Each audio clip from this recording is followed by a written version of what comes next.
ప్రభువా అని ప్రార్థన చేయి. ఎవరన్నా ప్రార్థన చేశారా రాత్రి? ఈ వారం నుంచి ఎవరైనా చేసుకుంటున్నారా? చచ్చిపోతే బాగుండు, తీసేసుకో ప్రభువా అని అడిగారా? ఎవరో అడిగారు. దేవుడి వరకు నేను మాట్లాడటం.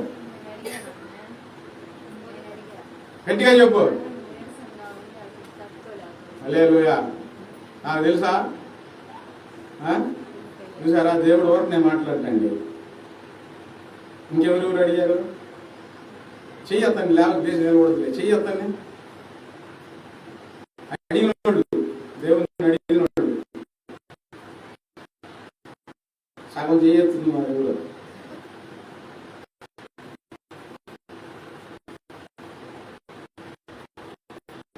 ఏం ప్రార్థన చేయాలి ఇప్పుడు? భయము